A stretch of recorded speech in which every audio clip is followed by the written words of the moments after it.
Equal to π/2 लिखने का मतलब क्या हुआ, कैसा स्केच करोगे तुम, वो ड्रॉ करते हैं। पूरा ज्योमेट्रिकल ऑप्टिक्स याद करो, ये वर्ड मिलता है या नहीं बहुत, डेविएशन। डेविएशन, तो how much is deviation in plane mirror. एक प्लेन मिरर है, what you mean by deviation, और ज्यादा करेक्ट टर्म होगा एंगल ऑफ डेविएशन। यहां लिख दो एंगल ऑफ डेविएशन। तो what you mean by angle of deviation, ये इंसिडेंट रे है, ये रिफ्लेक्टेड रे है। If this is theta, this angle is also theta. How much is angle of deviation here? How you define angle of deviation? Angle between what and what?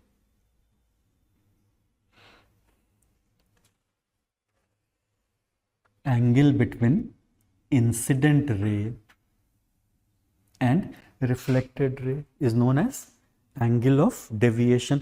तो reference line किसको लेना है, incident ray. Reference हमेशा कौन होगा, incident ray. और angle of deviation का कोई ना कोई सेंस होगा, इधर क्लॉकवाइज और एंटी क्लॉकवाइज, तो उसके साथ शो करना चाहिए। तो इस एरो से यहाँ एंटी क्लॉकवाइज दिख रहा है, दिस इज डेल्टा। जो रही हमेशा एंटी क्लॉकवाइज है, it may be clockwise, that depends कि कैसा सिचुएशन दिया हुआ। तो what is angle of deviation बताओ for plane mirror, angle between what and what, incident ray and reflected ray. और वो क्या आएगा, इधर क्लॉकवाइज और एंटी क्लॉकवाइज। बेसिक ज्योमेट्री से क्या तुम डेल्टा बता सकते हो कितना है, how much is delta equal to pi minus, ऐसा करते हैं मतलब बेटर सिंबल के लिए, थीटा की जगह पे angle of incidence let us use symbol I. एक ही चीज है, आई कर दो उसको, थीटा की जगह लेट अस राइट आई। आई ज्यादा कनेक्ट होता है, आई का मतलब क्या हो गया, एंगल ऑफ इंसिडेंस, है ना, और कोई दूसरा कारण नहीं है। तो हम डेल्टा आप क्या लिखोगे, 180 minus 2i, delta is pi minus 2i। Can you plot delta I graph, delta versus, याद करो डेल्टा आई ग्राफ कहीं प्लॉट किए थे और प्रिज्म, तो एक्सपेरिमेंट भी करना होता है डेल्टा आई ग्राफ। तो डेल्टा वर्सेस आई ग्राफ क्या होगा, कैसा रिलेशन है, ये लीनियर है, तो कैसा ग्राफ आएगा, straight line with what slope, negative. तो स्ट्रेट लाइन के लिए सबसे आसान तरीका प्लॉट करने का क्या है, 2 पॉइंट्स, एक पॉइंट I0 पुट करते हैं, I0 लिए तो डेल्टा कितना है, पाई, तो एक तो ये हो गया पाई, तो इस पॉइंट का कोऑर्डिनेट कितना 0, पाई, और दूसरा डेल्टा 0 किए तो I कितना हो गया, π/2, I इक्वल टू, तो इस पॉइंट का कोऑर्डिनेट क्या, किसको किसको ज्वाइन कर दें, ये 2 पॉइंट, ये ग्राफ हो गया। इसके बियॉन्ड होगा, नीचे ले जा सकते हैं। ये बताओ एंगल ऑफ इंसिडेंस कहां से कहां वैरी करेगा, angle of incidence 0 to, angle of incidence 0 to 180 या 90 degree. Angle of incidence varies from where to where, 0 to 90, 0 to 90 ही होगा ना। 0 कब होगा, ये रिफ्लेक्टिंग सरफेस है, ये इंसिडेंट रे है, यही नॉर्मल भी है, तो अभी एंगल कितना है 0, और ऐसा कर दिया तो एंगल कितना है 90। इसके बियॉन्ड तो कुछ ऐसा तो नहीं आएगा, तो कहां से कहां वैरी कर सकता है, 0 टू 90। और यहां आई कहां से कहां है देख लो, 0 टू 90। अब ये बताओ डेल्टा मैक्स कितना हुआ, how much is delta max equal to pi, दिख रहा है कब, when I is equal to 0। I 0 का मतलब कैसा इंसिडेंस, लिख दो I0 मीन्स नॉर्मल इंसिडेंस,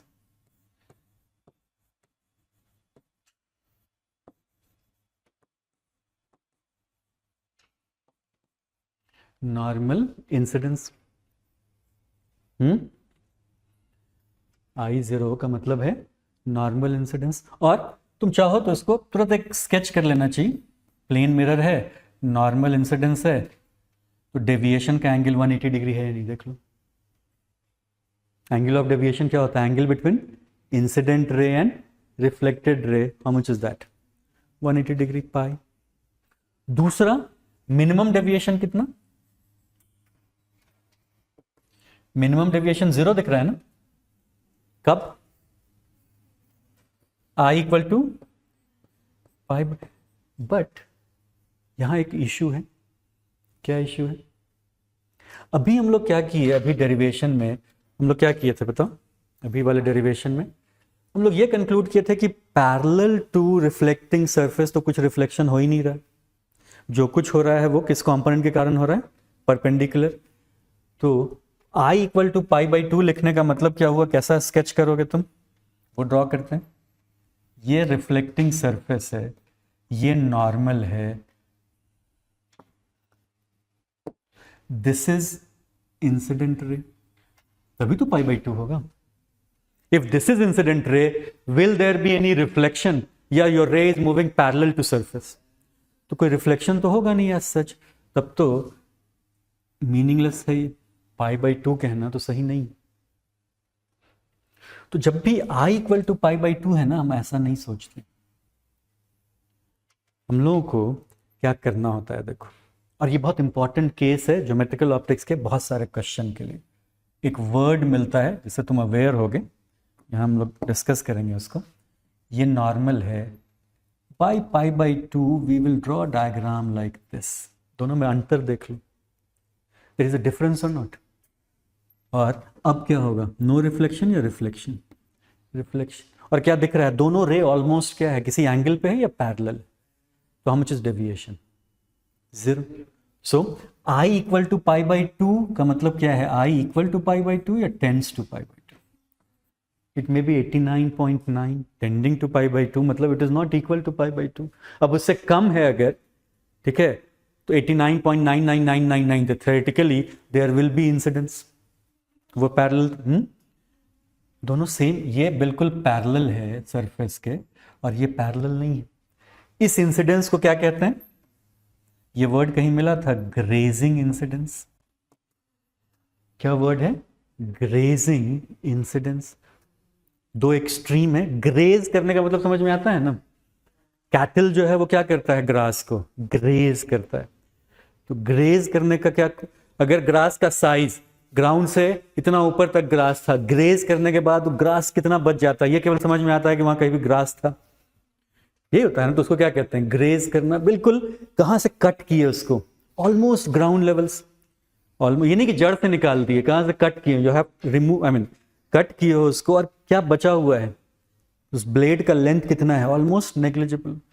ये दो एक्सट्रीम है जो कि ऑप्टिक्स के क्वेश्चन में मिलता है। तो ये वर्ड हमेशा समझ में आना चाहिए। एक नॉर्मल इंसिडेंस, और ये कैसा इंसिडेंस?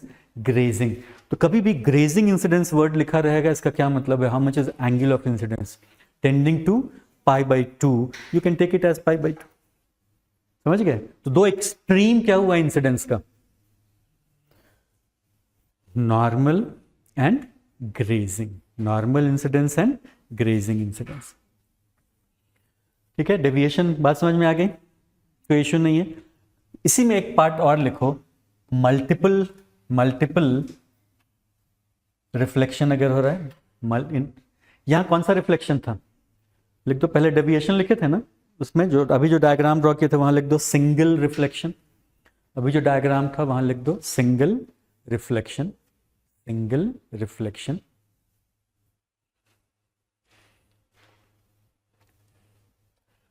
और सेकेंड डायग्राम में लिख दो, सेकेंड केस डेविएशन में ही है हम लोग, multiple reflection. Multiple reflections. Multiple reflections. इस टाइप का कुछ क्वेश्चन होता है, तुमको बहुत जगह मिल जाएगा। दो प्लेन मिरर है सपोज, एंगल बिटवीन देम, एक न्यूमेरिकल वैल्यू लेके चलते हैं आसानी के लिए, 60 डिग्री। दो प्लेन मिरर है, angle between them is 60 degree. ठीक है। एक रे इंसिडेंट है which is parallel to one of mirror. Incident ray is parallel to one of mirror, मतलब ये एंगल भी कितना है? 60 degree. Find out total deviation. Find total deviation. Question से ही डिस्कस कर लेते हैं। टोटल डेविएशन, तो यहां एक रिफ्लेक्शन होगा या मोर देन वन? तो मल्टीपल रिफ्लेक्शन है। तो मल्टीपल रिफ्लेक्शन में टोटल डेविएशन डेल्टा टोटल को ऐसा लिखें, summation delta i, where what is delta i? Deviation due to single reflection. और ये समेशन सम है या अलजेब्राइक सम होगा? क्योंकि डेविएशन में भी क्लॉकवाइज और एंटी क्लॉकवाइज, तो algebraic sum of individual deviations. इस क्वेश्चन को ही सॉल्व करके देख लो। तो अब खुद सोचो ना तुम, इसमें वेक्टर इन्वॉल्व करना अननेसेसरी वेस्टेज ऑफ टाइम होगा या नहीं? ज़्यादा आसान क्या है? ज्योमेट्री। तो समझ में आता है कुछ? ये एंगल कितना? 30। तो यहाँ पे तो हम लोग तुरंत ये बता सकते हैं कि पहला जो डेल्टा 1 पहला रिफ्लेक्शन हो रहा है, क्या फॉर्मूला है? Pi minus 2i। How much is I? I 60 या 30? 30। तो how much is pi minus 2i? क्या लिखें? 30 या पाई के टर्म में लिखना होगा ना, कैसे लिखोगे? पाई बाय 6, पाई बाई 3 हो गया। तो कितना हो गया? Pi minus pi by 3 gives you what? 2 pi by 3। किस डायरेक्शन में? What direction? डायरेक्शन के लिए ये डायरेक्शन है, कौन सा है ये? क्लॉकवाइज है ना, ये डेल्टा 1 हो गया क्लॉकवाइज। अब नेक्स्ट एंगल ऑफ इंसिडेंस बता सकते हो? How much is next angle of incidence? कितना है फिर से एंगल ऑफ इंसिडेंस?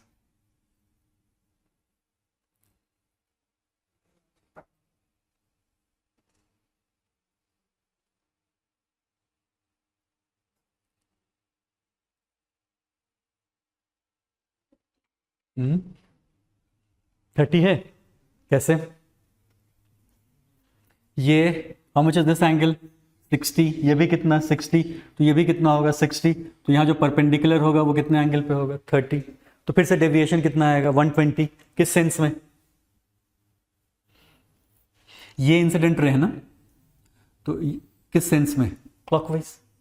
कौन सा सेंस रहेगा? क्लॉकवाइज। तो how much is total deviation? 2 pi by 3 plus 2 pi by 3 equal to 4 pi by 3, मतलब कितना डिग्री? ये 120 है ना, 120 प्लस 120 240। तो ऐसा बहुत सारा क्वेश्चन होता है, समझिए। तो ये कौन सा केस है? सिंगल रिफ्लेक्शन या मल्टीपल रिफ्लेक्शन? Multiple reflection. तो क्या यूज करोगे, वेक्टर या ज्योमेट्री? ज्योमेट्री। किसका ध्यान रखना है? क्लॉकवाइज और एंटी क्लॉकवाइज। और सिंगल डेविएशन हमेशा किसके बराबर है? Pi minus 2i। Single is pi minus 2i। Okay, तो ये एक हुआ डेविएशन। नेक्स्ट लिखो।